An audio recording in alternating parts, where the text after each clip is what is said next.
Olá, sejam mais uma vez bem-vindos a mais um nosso encontro com as teorias que fundamentam a noção de Estado, de teoria política, a filosofia do direito e a nossa compreensão da realidade.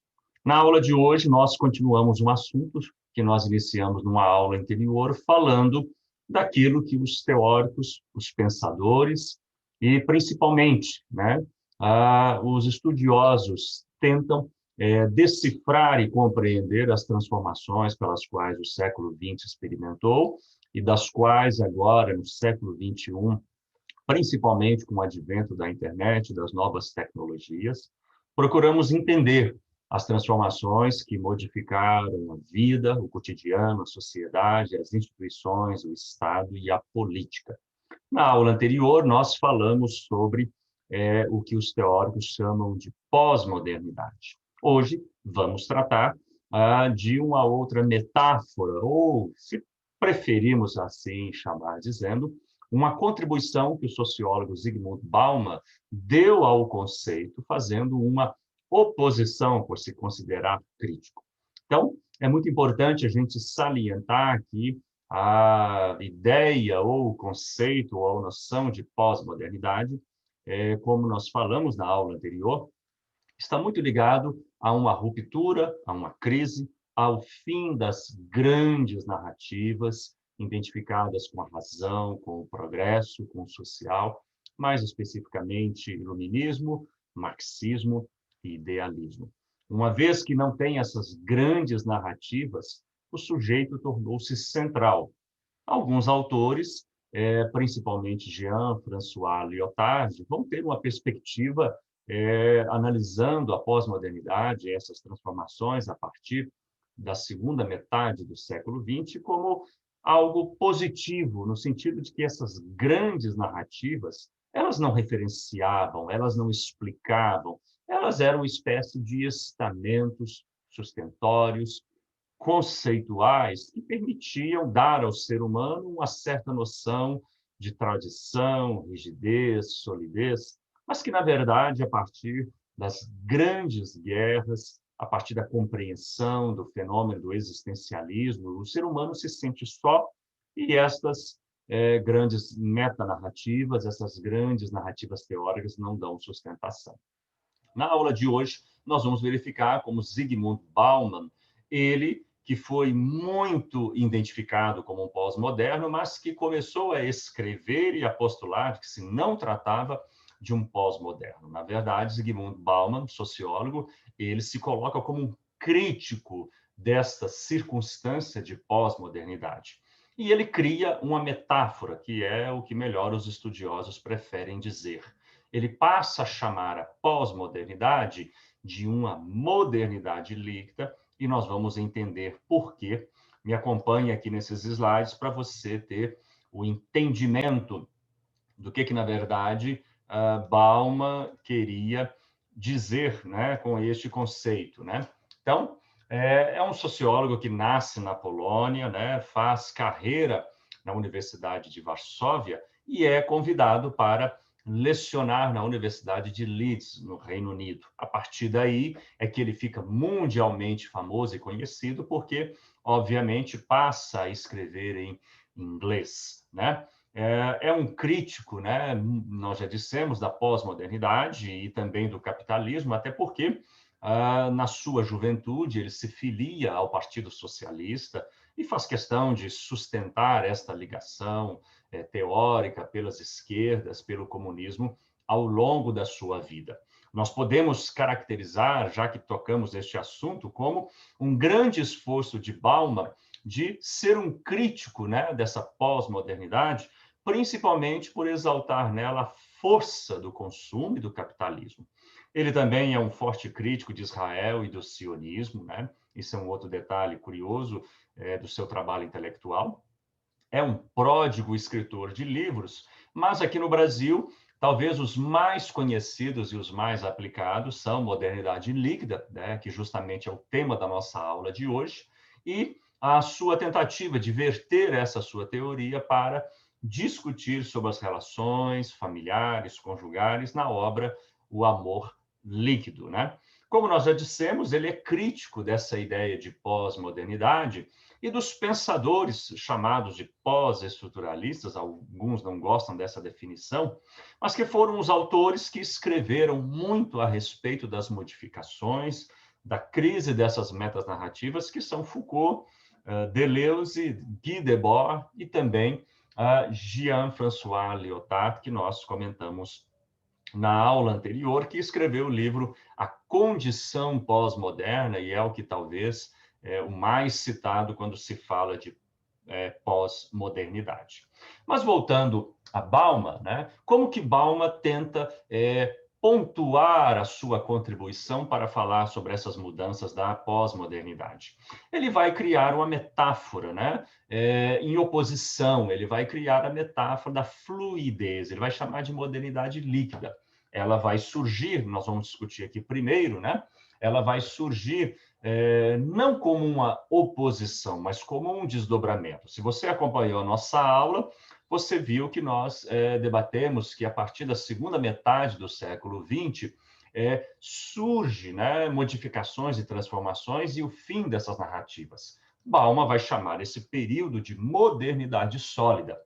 Então, se nós dissemos, né, que na era moderna havia um predomínio dos grandes argumentos conceituais, das grandes propostas narrativas, né? Essa modernidade sólida, essas grandes narrativas, elas vão se caracterizar por uma rigidez, por uma noção de ordem na sociedade, no Estado, na disciplina, e uma certa regulação e dureza. Vocês vão perceber que é quase um clichê essas teorias que tentam trabalhar essas modificações na modernidade e naquilo que chamamos de pós-modernidade ou modernidade líquida. Muito se fala que no passado a lei era mais respeitada, as famílias mais estáveis, os relacionamentos, havia disciplina, havia moral, e é justamente essa ideia de uma modernidade sólida, de uma rigidez, mas que também, no ponto de vista das sociedades, do governo e das instituições políticas, eram caracterizados, né, por um autoritarismo. Né? E isso não é difícil de compreendermos, porque, obviamente, numa sociedade que as grandes narrativas estão presentes e regulam o comportamento dos indivíduos, há uma margem para mais disciplina, há uma margem para mais rigidez e até violência para que a sociedade continue. É um ciclo. Se os indivíduos acreditam em valores e em grandes narrativas, as lideranças políticas, institucionais, elas conseguem manter a ordem, a vida social e o funcionamento dessas instituições. Né? Então, nessa modernidade sólida, nessa circunstância em que atuavam esses grandes ciclos narrativos, estruturas, regras, instituições e comportamentos, obviamente, dos cidadãos, eram rígidos, inflexíveis e duros. Eu vou fazer sempre referência àquela ideia. A família no passado era mais estável, né? Muitas das vezes isso parece soar para nós, as novas gerações, muito mítico, né? Uma crença de que a família do passado era melhor. O que, na verdade, nós sabemos que não era bem assim, né? As famílias passam por modificações sociais, culturais, os desafios eles continuam, principalmente, talvez, até por novas circunstâncias colocadas. Então, o mundo era todo cheio de certeza, né? Dentro dessa rigidez, dessa solidificação, dessa modernidade sólida e tradicional. Né? E as relações familiares espelhavam essa circunstância de autoridade, rigidez e de tradição. Né? Bom, a metáfora que Bauman cria é muito bem sucedida, porque torna-se até um clichê, está na ponta da língua de muitos intelectuais, de juristas, de pensadores, e boa parte de todas as ciências humanas, as teorias políticas, todos fazem referência, porque naturalmente não há outros conceitos, né? Mas é uma metáfora muito bem sucedida, porque, na verdade, quando cai a rigidez, desses grandes discursos, quando caem essas certezas, o que nós temos é mais fluidez, menos amarras, né? O que nós temos são circunstâncias criadas aí a partir dessa segunda metade do século XX, né? Que vão fazer que as relações sociais, econômicas, de produção possam se tornar, talvez não tão frágeis, mas fugazes, maleáveis, mudam muito rápido, né? Não tem mais aquela estabilidade, aquela certeza, aquela previsibilidade. Nesse ponto, nós sabemos, já discutimos isso bastante. Isso gera, do ponto de vista da sensação do indivíduo, da política, dos estados e com relação ao futuro, incertezas, né? Sinais muito contraditórios e mudanças que vão ocorrendo muito rapidamente, sem tempo para instituições, sociedade e indivíduos se adaptarem. Na verdade, não se, aqui, ao contrário, você tem que se adaptar à mudança, você tem que se adaptar à fluidez, essa coisa líquida, né? Que hoje é de um jeito e amanhã é totalmente o contrário. Se pudermos elencar aqui, nós o fizemos na aula, pensando a pós-modernidade, a sociedade líquida, né? Do ponto de vista da teoria de Bauman, né? Ele vai, talvez, quem sabe, numa tentativa de procurar situar mais o indivíduo em vez da sociedade, das instituições. Então, pensando nessas características, é uma sociedade marcada por indivíduos mais livres. Isso é algo que devemos pensar dentro dos prós e dos contras, né? É uma sociedade cujos indivíduos estão mais ligados aos seus desejos, aos seus sonhos, né?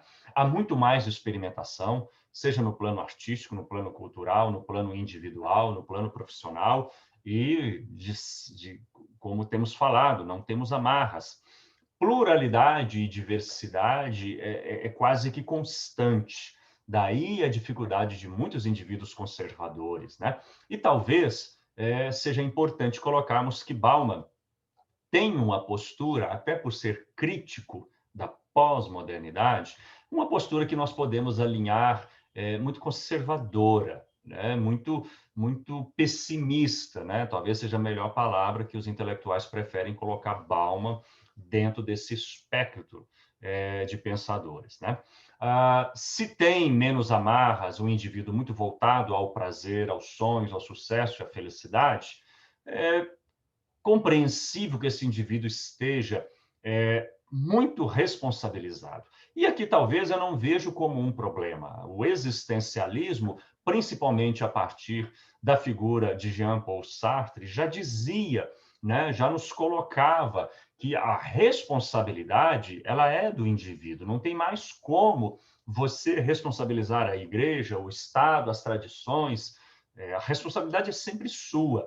E vivendo num tempo em que se celebra a liberdade, celebra a fluidez, obviamente, você tem que decidir e responder pelos seus atos.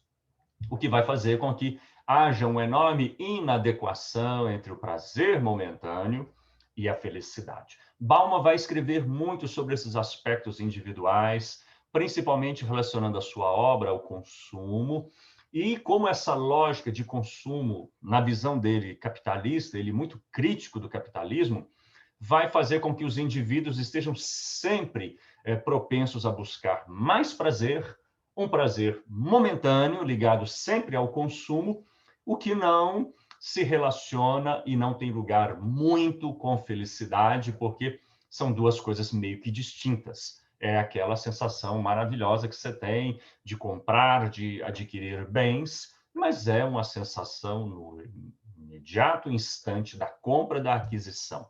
Adquiriu, comprou, pagou, já não é tão bom assim. Ao passo que felicidade é um conceito, né, nós não vamos discutir aqui, mas um pouco mais, que exige um pouco mais de perenidade.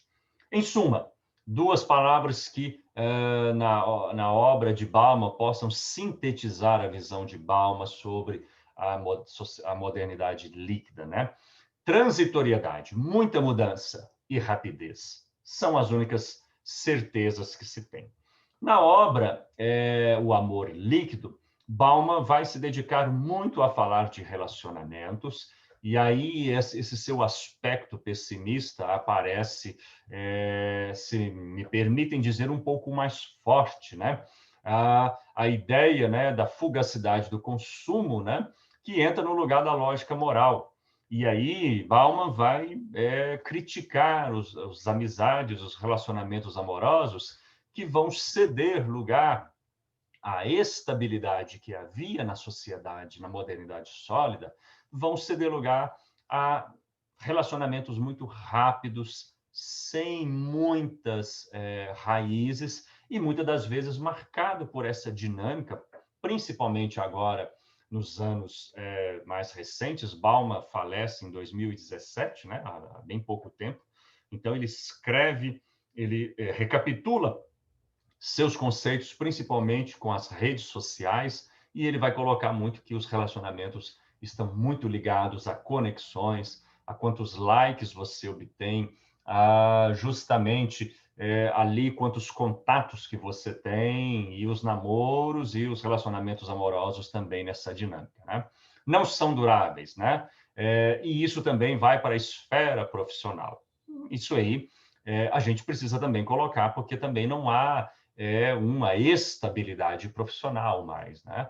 Isso, as teorias que falam dos baby boomers, né? As diferentes de gerações, a gente tem que pontuar, porque hoje é muito difícil falar de alguém que entra numa empresa e faz carreira, até porque a deterioração das condições de trabalho dificultam isso muito, né? Bom, e esses laços de solidariedade que vão ficando escassos porque os indivíduos são muito autocentrados, né? São muito fugazes, as relações são muito deterioradas, né? Bauman cita, né? Tem uma citação que pode ser traduzida como algo como as relações na sociedade, na modernidade líquida, elas se escorrem pelo vão dos dedos, né? Numa tentativa de demonstrar como relações familiares, relações amorosas, entre indivíduos fraternais são tão modificadas, né? Há que se pensar muito a respeito disso, e no ponto de vista do direito, as modificações que se colocam, né, principalmente aí, quando se fala da ideia de casamento e, obviamente, as novas formas de união e as novas formas de família. Se você é um indivíduo pessimista, você vai seguir com Bauman, e a família para você moderna vai ser uma espécie de família extremamente fragmentada. Mas, se você não for tão pessimista, talvez você se dê conta, né, que a própria ideia de família, de relacionamento, tem lugar em novas colocações, novas circunstâncias. Então, é preciso repensar isso também, e é preciso pensar nessas modificações. Com relação ao Estado e às relações de trabalho, Bauman também se dedica a dizer a preponderância do setor privado se sobrepondo a um Estado cada vez mais frágil, né? Nós que vimos isso nas concepções do liberalismo político e econômico, nós sabemos bem do que se trata, né?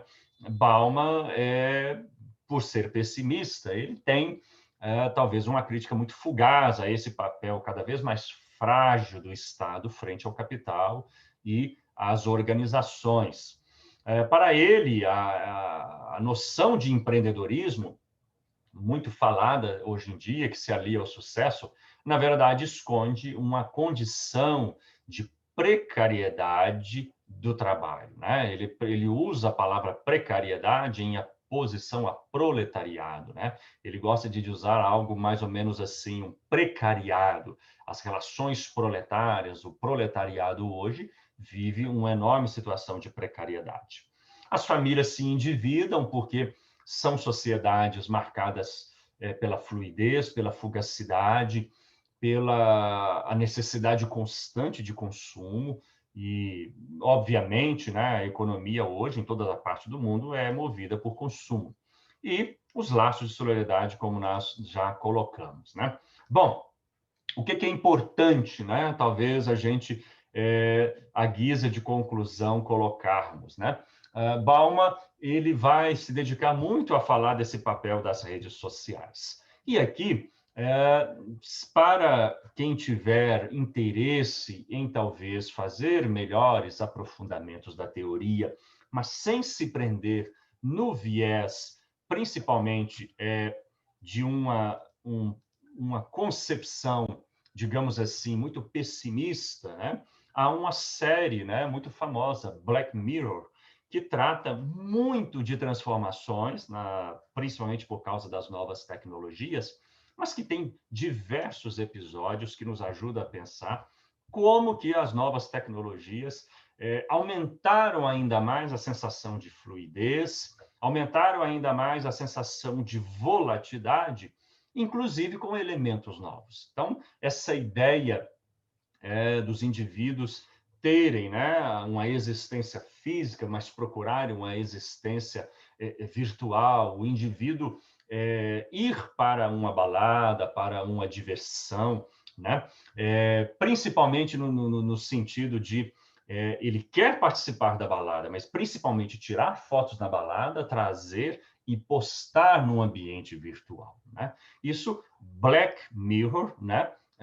Justamente tem uma capacidade muito grande, né? Na terceira temporada, há um episódio em que trata justamente disso. Os indivíduos, eles são ranqueados pelo número de likes que têm. E a discussão é muito interessante dentro da série, porque os indivíduos, quando vão perdendo a paciência, o respeito ou a dificuldade de viver com regras, eles perdem o número de likes e isso lhes dá uma condição de enorme fragilidade, perdendo pontos, inclusive para alugar um imóvel, buscar um financiamento ou ali contratar serviços de uma operadora. O final da série eu não quero colocar, mas vai terminar com uma discussão jurídica muito curiosa.